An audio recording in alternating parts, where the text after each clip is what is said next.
actually the biggest takeaway of this case, ano, setting aside all the noise and all the political issues na sinasabi. Ang lesson natin siguro dito is mapulis natin yung social media na posting to be a news outfit. Parang yung conventional media natin, kayo, you are guided by KBP. Pag may ginawang kalokohan, pwedeng magsuspinde, magpataw ng suspension. So probably, we will push a legislation to that effect to regulate, not to curtail, but to regulate or to give some rules and regulation kung ano yung behavior. Kasi ang dami ngayon na wala namang background ng journalism, hindi nagana ng journalism, mas media na. Even on the small provinces, locality, yun na yung pinupost nila. And that's very unfair to you na mga nag-aral talaga, may background, nagbabayad ng buwis.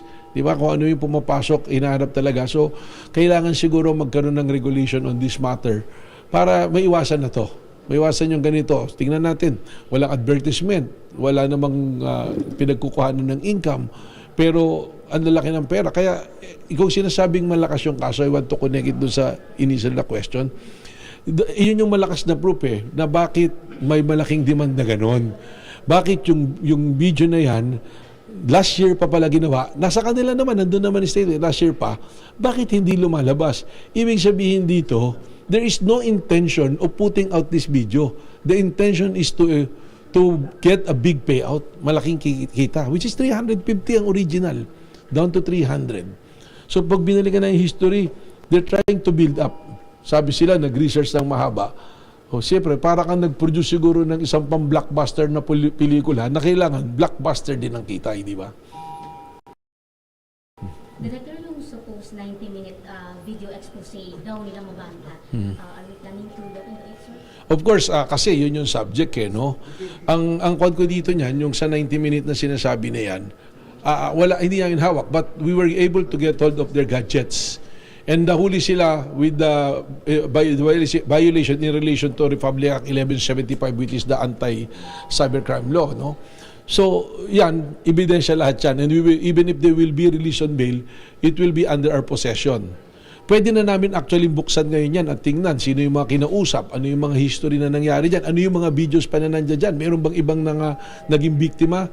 But just the same, just to be sure, just to be fair, at wag sabihin na politika, we are already applying for a cyber warrant to access all their gadgets para makita po namin. Director, Yes po. CJ Hero, you mentioned person of interest.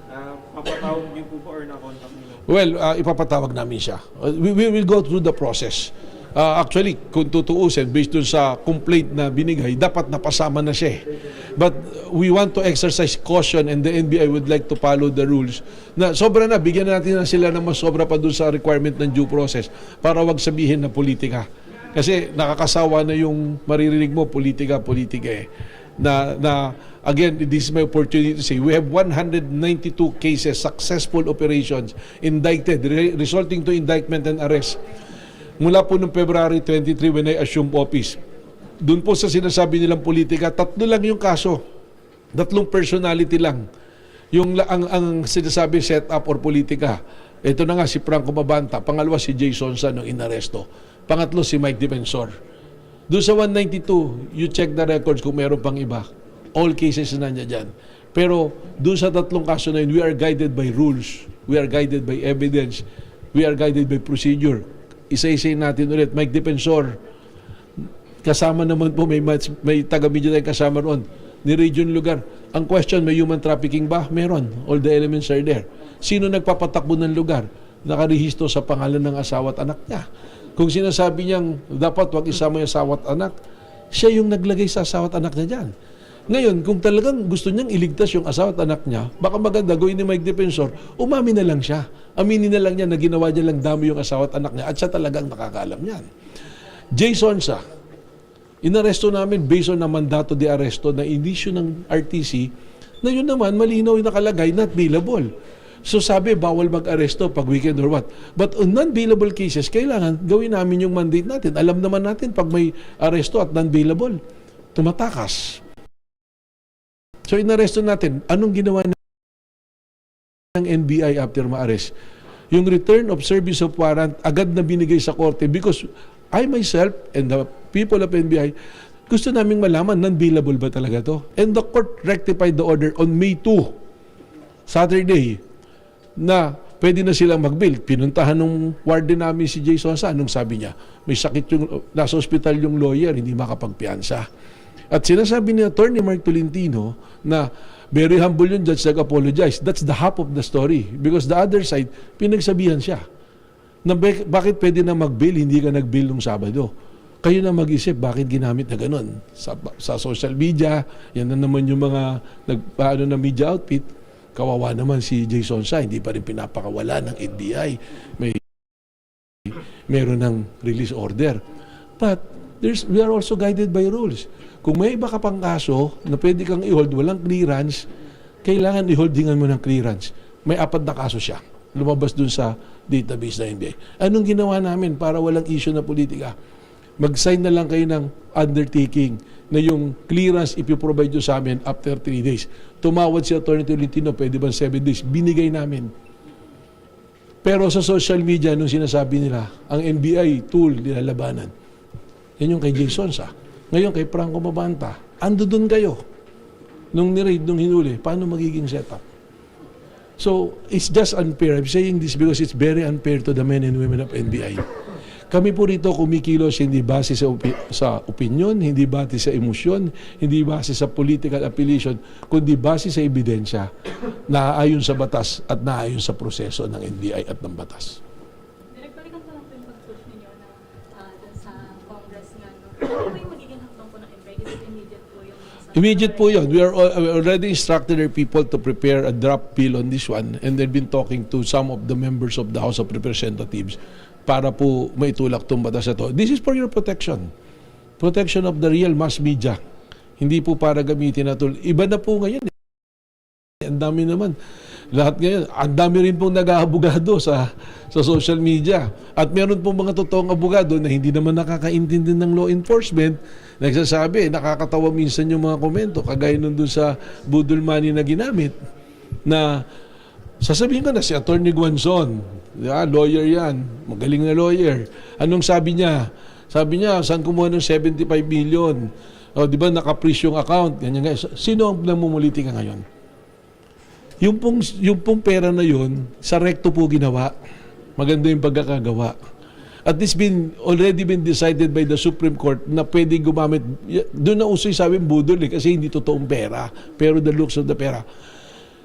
NBI po nag-provide niyan. Ang totoong pera po noon, 50,000. Na ang NBI din po ang nag-provide. Kaya po mayroong intelligence fund, confidential funds, ang law enforcement agency, sa mga operation pong yan ginagamit. Wala pong nilabas na pera rito ang grupo nung nagreklamo.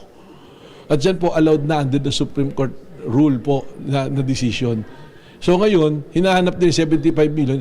Sana naman lang mag-isip muna, it's impractical na yung 75 million will be embargo in the court while the case is running. Yung pong totoong pera dyan, kung makita nyo yung video, na nililista yung serial number, yun po yung marked money na tinatawag. So sana po, bago tayo mag-alam-alaman sa law enforcement, yung mga nagko-comment na gano'n, magtanong po tayo sa mga tunay na nakakaintindi. Kasi po, nung pumasok ako rito, nagtanong din ako dun sa mga marurunong nating agent. Pinag-aralan po. Director, sorry, Yes. last na lang po from my end. You mentioned CJ Hero as a person of interest. Aside from her po, baka meron pa kayong ibang anchors or individuals related to PGMN na person?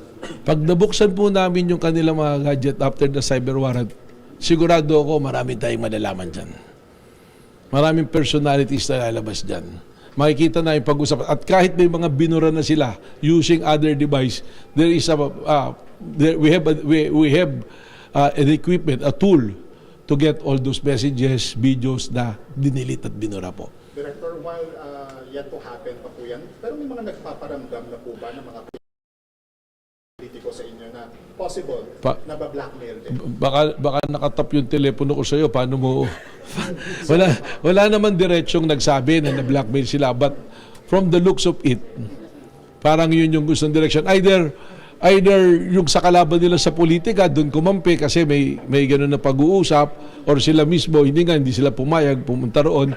Yeah, malaking bagay po to. After we open yung kanila mga gadgets, we will see it. So yung mga telepono nila will be under the custody ng NBI as evidence po of this case. Mga ilan na po mga nagpaparamdam, if you don't mind?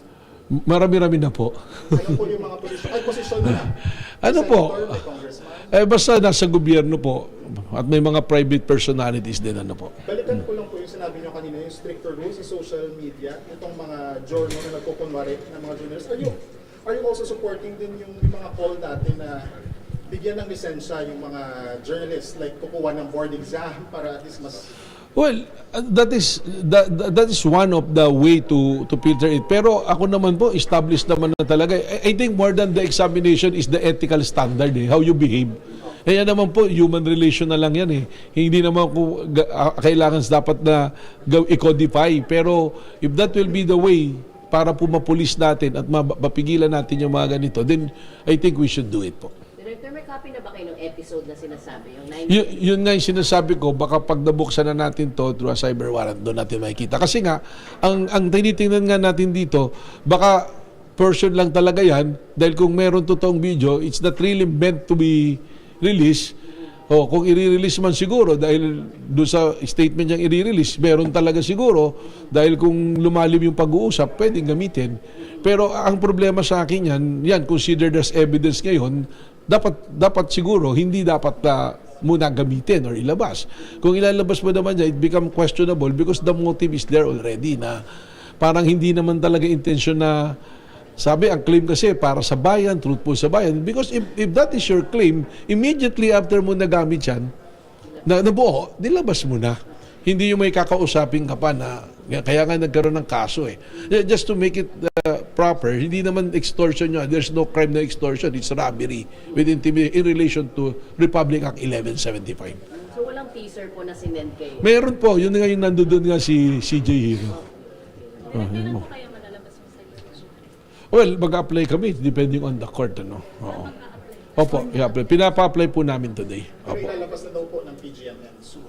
Well, hindi natin siguro pa, yun na nga yung sinasabi ko, if there is an organization like sa inyo na merong KBP na who can say, may violation ka, teka muna, suspended ka muna, di ba? So that's the difference. Yun na yung sinasabi ko na dapat may batas.